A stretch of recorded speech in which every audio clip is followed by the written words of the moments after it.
था chemistry of nucleic acid या फिर evidences that represent the DNA और RNA is a genetic material. ये क्लियर हो ही गया था, ठीक है। अब structure of nucleic acid, deoxyribo nucleic acid, DNA का स्ट्रक्चर है ना। डीएनए जेनेटिक मटेरियल है और आपको पता है डीएनए और RNA as a nucleic acid मतलब क्रोमोसोमल फॉर्म में मिलते हैं ना। DNA remains present in the cell of all organism except plant virus. Virus में क्या मिला था? RNA. RNA as a genetic material and DNA is absent. Viruses में दो तरह के पढ़े थे आपने, बैक्टीरियोफेज और ट्यूबरको मोजाइक। उसमें एक में डीएनए मिला था, एक में आरएनए। या तो आरएनए मिलेगा या फिर डीएनए मिलेगा वायरसेस में, लेकिन हायर प्लांट्स में क्या मिलेगा? डीएनए।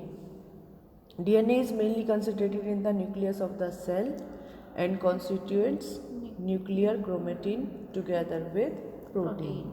ठीक है, क्रोमेटिन होता है ना, और किसके साथ मिलेगा? प्रोटीन के साथ। जहाँ भी मिला डीएनए प्रोटीन के साथ ही मिला। DNA is also found in the mitochondria, chloroplast and bacterial cell. In these, DNA is circular and lies in the cytoplasm. अब मॉलिकुलर स्ट्रक्चर जब डीएनए का पूछते हैं तो उससे पहले आपको ये जनरल स्ट्रक्चर भी बताना है उसका। डीएनए का स्ट्रक्चर आपने कई बार पढ़ लिया, लेकिन वो आपने सिंपल स्ट्रक्चर पढ़ा तो उसका स्ट्रक्चर यदि मॉलिकुलर भी पूछते हैं, क्योंकि आप मॉलिकुलर बायोलॉजी पढ़ रहे हो, तो उससे पहले आप इसको सिंपली पहले इसको डिस्क्राइब करोगे, इसके बेसिस को डिस्क्राइब करोगे, इसकी शुगर को डिस्क्राइब करोगे, तब आप मॉलिकुलर पे पहुंचोगे। ठीक है। Morphology and chemical composition. आपको केमिकल कॉम्पोजिशन का इसका पता ही है कि इसमें क्या क्या मिलता है। शुगर मॉलिक्यूल होते हैं, पेंटोज शुगर होती है, फॉस्फोरिक एसिड भी होता है और नाइट्रोजन बेसिस भी होते हैं। अब तो रट गए होंगे ये, है ना, चारों बेसिस होते हैं। ठीक है।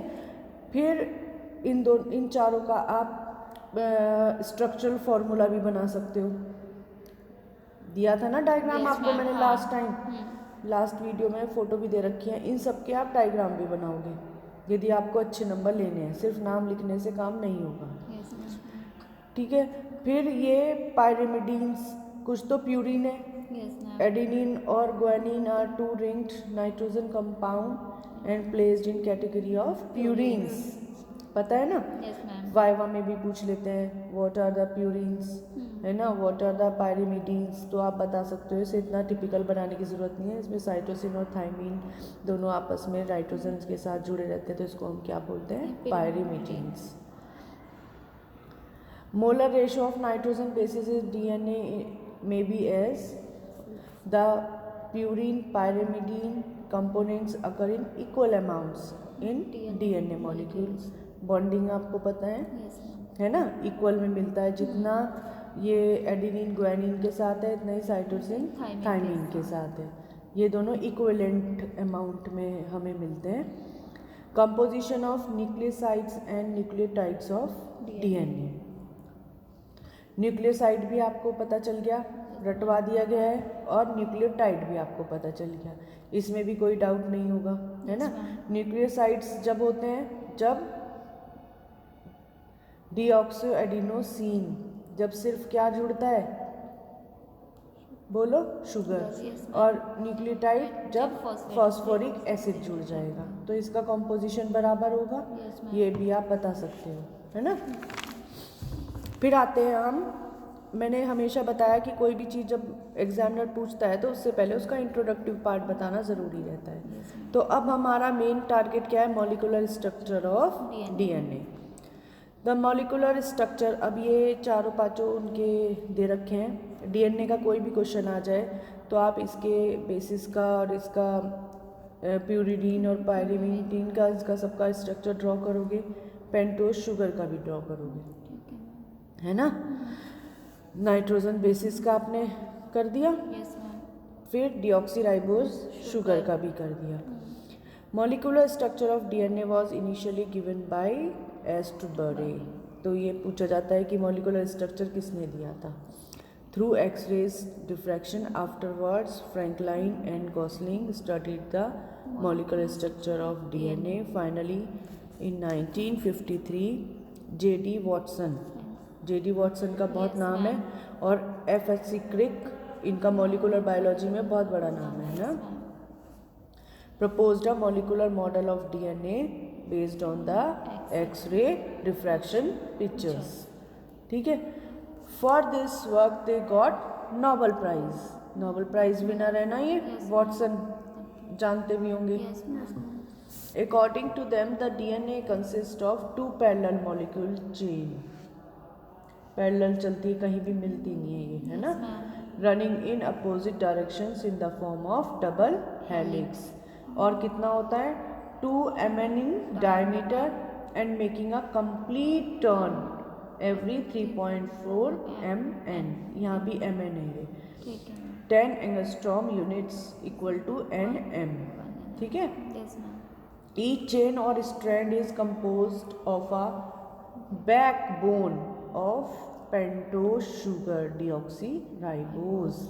ये सब किससे लिंक्ड रहती है? डीऑक्सीराइबोज शुगर से. By phosphoric acid bridges. जो ब्रिजेस हैं वो किसके हैं? Phosphoric acid. So that sugar और phosphate alternate along with the length of the strand. ठीक है. Each sugar molecule have a nitrogen carbon ring base. क्या होता है? नाइट्रोजन कार्बन रिंग बेस, जिसकी हम बात कर रहे थे. मैं एक डायग्राम तुम्हारे लिए ढूंढ रही थी, वो मुझे मिला नहीं, जो ये सब चीज़ को एक्सप्लेन कर रहा था. मैं यही डायग्राम को सर्च कर रही थी इतनी देर से. Nitrogen carbon base ring which is directed sideway towards the corresponding group of the opposite strand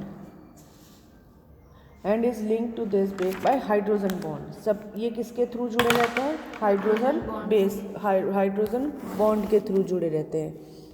इसमें ही आओ, ये सारे हमारे क्या हैं?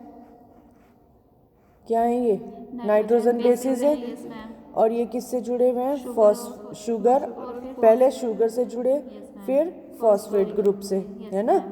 दिख रहे हैं ये तो. और इनके ये आपस में किससे जुड़े हुए हैं? हाइड्रोजन बॉन्ड से. ठीक है. तो इसको यही पूरा का पूरा जो स्ट्रक्चरल फॉर्मूला है, ये कहाँ रिपीट होगा? हेलिक्स में. एक के बाद एक, एक के बाद एक, एक के बाद. शायद आपने डायग्राम पढ़ रखा है कहीं, लास्ट ईयर में पढ़ा था, है ना. इस बुक में नहीं दे रखा, लेकिन इसमें ना ये पूरा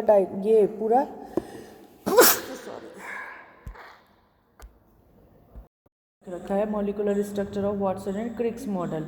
ये जो मॉलिकुलर स्ट्रक्चर है वो उनके नाम से ही जाना जाता है. मॉलिकुलर स्ट्रक्चर भी उसको बोलते हैं, और वाटसन क्रिक्स मॉडल के नाम से भी एग्जाम में आ जाता है. ठीक है. न्यूक्लियोटाइड न्यूक्लियोसाइड का एक्सप्लेनेशन आप दोगे, सिंपल फार्मूला उसका करोगे.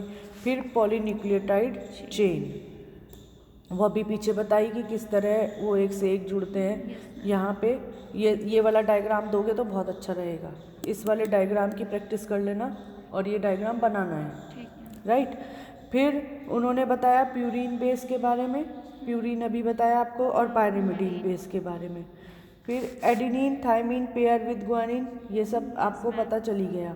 फिर DNA consist of 2 complementary chain twisted around each other. पता चल गया. अभी हेलिक्स की बात बताई थी, यहाँ पे आए सिंपल लैंग्वेज में. 1 turn of the helix measure about 34 angstrom. यहाँ भी अभी हमने बताया था 34 एंगस्ट्रॉम के बारे में. It contains 10 paired nucleotide. क्या बताया? 10 पेयर्स. वहाँ थोड़ा कॉम्प्लिकेटेड था, यहाँ कितना है? 10 पेयर न्यूक्लियोटाइड. एक न्यूक्लियोटाइड का आपने पूरा स्ट्रक्चर देख ही लिया. यहाँ 10 पेयर्ड होंगे, प्लेस्ड एट रेगुलर. और ये नहीं कि आप उसके बीच में जो स्पेस होगा, इंटरवल होगा, वो बिल्कुल इक्वल होगा. और वो कितना होगा? 3.54 एंगस्ट्रॉम. ठीक. The diameter of the helix is रफली 20 एंगस्ट्रॉम. जो डायमीटर है ना, इसके बीच का स्पेस भी बिल्कुल फिक्स रहता है, कोई इसमें चेंज नहीं होगा. A narrow helical Grove and a wide helical Grove run and length of the DNA helix the narrow groove is the distance between the paired molecules. ठीक है, नैरो भी आ रहा है, डायग्राम में देख सकते हो। While wide groove is the space between successive turns when the pair is bond into a helix, है ना, ये बता सकते हो। इसमें अभी हम ये बाद में आएंगे, बायोलॉजिकल सिग्निफिकेंस ऑफ डीएनए। इसमें सारा न्यूक्लियोटाइड का अरेंजमेंट दे रखा है जो कि आप कर सकते हो। और ये जो न्यूक्लियोटाइड्स होते हैं ये क्या होते हैं? Sugar phosphate backbones. ये इनको हम क्या बोलते हैं? यदि आपके एग्जाम में पूछा जाए कि backbone of DNA, explain the backbone of the DNA, तो उसमें आप किसके बारे में बताओगे? शुगर और फास्फेट। कौन कौन सी शुगर है उसका फॉर्मूला भी आप बनाओगे, क्योंकि 2.5 नंबर का क्वेश्चन आता है तो। और उसमें फॉस्फेट ग्रुप के बारे में भी लिखोगे, क्योंकि डिफरेंट डिफरेंट नाम है, सिर्फ बच्चों को कंफ्यूज करने की बात है। ठीक है, ये सब चीज़ याद रखोगे। अब कहोगे मॉलिक्यूलर फॉर्मूला, मॉलिक्यूलर स्ट्रक्चर तो हमने करा, लेकिन वॉटसन क्रिक के थ्रू, इसका नाम ही मॉलिक्यूलर स्ट्रक्चर का वॉटसन क्रिक मॉडल है। ठीक है, the whole may be linked on a rope ladder which are helically twisted. Same बात पता चल गई। Due to the pairing of purines and pyrimidines the number of A and T molecule are always equalled. बातें वही हैं जो तुम्हें summarise करके मैंने अभी बता दी, और उसी को हमें वापस से एक्सप्लेन करना है। और क्या होता है, 3 नंबर का क्वेश्चन आता है तो हमको क्वेश्चन की लेंथ उतनी रखनी पड़ती है। 7.5 नंबर का है तो उसकी क्वेश्चन की लेंथ आपको खुद मैनेज करनी है ना। सिंपल स्ट्रक्चर पे आओगे, फिर इनके डायग्राम ड्रॉ करोगे, हेलिक्स का डायग्राम ड्रॉ करोगे, इनके शुगर बेसिस का डायग्राम ड्रॉ करोगे। जितना उस टाइम आता है सब उड़ेल देना 7.5 मार्क्स में, कोई भी चीज़ छोड़नी नहीं है। डीएनए के बारे में जो भी आता है सब आपको लिखना है। देयर आर 10 बेस पेयर्स पर complete turn of the sugar phosphate strand, है ना। स्पेस भी आपको बता दिया गया कि इनके बीच में 3.4 का, इधर ये 20 एंगस्ट्रॉम और ये 34 का हो गया पूरा, है ना। ड्यू टू द, ये तो हो गया DNA of different species can be differentiated by the relative number of AT and CG pair. कैसे डिफरेंट आइडेंटिफाई होता है? इनके पेयर्स के नंबर पर, क्योंकि हमने एक बिल्कुल कांस्टेंट नंबर बताया, और नंबर में यदि चेंजेस आएंगे तो उससे हम स्पीसीज को इसकी आइडेंटिफाई करते हैं। Sequence where are these occur as AT और TA और GC और GCG। अब ये भी तो हो सकता है कि एडिनोसिन थाइमिन से ऐसे हो गया, ये अपोजिट हो जाए, थाइमिन एडिनिन से हो, तो इसी तरह हम इसका आइडेंटिफिकेशन करते हैं। डीएनए से आइडेंटिफिकेशन होता है ना। जेनेटिक मटेरियल है, कल भी आपने इसको देखा था कि ये किस तरह एक 1 जनरेशन टू दूसरी जनरेशन में जा रहे थे। फिर इससे हम आइडेंटिफाई करेंगे कि ये स्पीसीज, पर्टिकुलर स्पीसीज के लिए पर्टिकुलर फॉर्म होगा, पर्टिकुलर उसका पेयरिंग होगी, तो हम उसको आइडेंटिफाई करके उसका स्पीसीज को आइडेंटिफाई करते हैं। जैसे लॉग टेबल होती थी, लॉग टेबल है ना, वो पीछे देते थे मैथ्स की, फिक्स रहता था, उसमें कोई चेंजेस तो नहीं है, आप सम से निकालते थे और फिर पीछे से मैच कर लेते थे, तो और उसका आंसर आपको मिल जाता था कि ये it may be this, it may be this. DNA molecule having 1 molecule of deoxyribose and 1 molecule of phosphoric acid and 1 of the 4 nitrogen bases known as nucleotide or deoxyribonucleotide, है ना। There may be as many as 40 million nucleotides in one strand of a single DNA molecule। ये question पूछा जाता है viva में। यदि आपने DNA बना रखा है तो ज़रूर क्वेश्चन पूछा जाता है कि कितने न्यूक्लियोटाइड बेसेस होते हैं एक स्ट्रैंड में डीएनए। ठीक है। The rigid complementary nature of, rigid मतलब कितना होता है? टाइट, बिल्कुल, है ना, स्ट्रॉन्ग, जो हिले ना। Pairing of purine and pyrimidine is the basis of genetic code. अब ये जेनेटिक कोड आगे आपके सिलेबस में, ये उसी का बेस है। ये कितना रिजिडली वहाँ पे मैनेज है, स्ट्रक्चरली अरेंज्ड है, right. This is are written in terms of 3 letter words that are given by the 4 letter chemical alphabets A, C, G and T along the strand of the DNA molecules। ठीक, इसके बाद हम आते हैं biological forms of DNA, बाद में करेंगे। हम करेंगे biological significance of DNA. DNA replicates itself, yes ma'am. बार बार हमने एक्सपेरिमेंट से भी शो किया है। ये डायग्राम बहुत इंपॉर्टेंट है, इसको आप बनाओगे, सिंगल वाला है ना, Yes. 3 वाले का डायग्राम चल ही रहा है, ये वाला बनाओगे है ना, और हेलिक्स का बनाओगे। ठीक है ma'am. DNA can have a sufficiently stable structure, बार बार बताया, बिल्कुल स्टेबल है, यस मैम। चेंजेस होंगे तो वो हेरिडिटियल होंगे और स्पीसीज टू स्पीसीज मालूम चलेगा। And it at least liable to mutations, mutation आपने पढ़ा यस मैम। है ना, फिर वो कारण यदि उसमें चेंजेस आते हैं तो वो म्यूटेशन के कारण बनते हैं, और हेरिटेबली चेंजेस, म्यूटेशन से ही तो हेरिडिटरी चेंजेस होती Yes, है ma'am. है ना। DNA has the potentially to carry all kind of necessary biological information. DNA is capable of transmitting or translating these information to the cell in the form of characters Yes, या ma'am. actions बोलते हैं उसको। Yes, ma'am. Character ही तो DNA transmit करता है। Yes, ma'am. आप अपने father की शक्ल पे हो या मदर की शक्ल पे हो तो वो कौन कर रहा है इसको, डीएनए है ना। Yes, ma'am. ये तो ह्यूमन की बात होगी, प्लांट में भी ऐसे ही होगा। Yes ma'am. डीएनए रेप्लिकेशन ये इंपॉर्टेंट है, इससे पहले हम डीएनए रेप्लिकेशन से पहले फॉर्म ऑफ डीएनए। डीएनए कितने तरह का होता है? Normal DNA present in cells are known as B form. According to altering classic structure of DNA, there may be several other forms of DNA, A, B and C। एक तो B form हो गया, Yes, ma'am. अब एक form आएगी A, B, एक आएगी C form, helix के बेस पे, इसके हेलिक्स के बेस पे आएगी, और डायमीटर कितना हो जाएगा उनका 13 angstrom, 19 angstrom and 18 angstrom. And base pair turn, base pair कितने में कन्वर्ट हो जाएंगे? 11, 10 और 9.33। किस में? 33 बोलते हैं इसको, कभी 33 नहीं बोलेंगे। Respectively as well known as D and E forms may be rarely to be found, इतना बेस पेयर रेस्पेक्टिवली। ये इसके हेलिक्स के विड्थ पे, ठीक है, उस पर डिपेंड करेगा, लंबाई पे और पेयर बेसिस पे। Yes ma'am.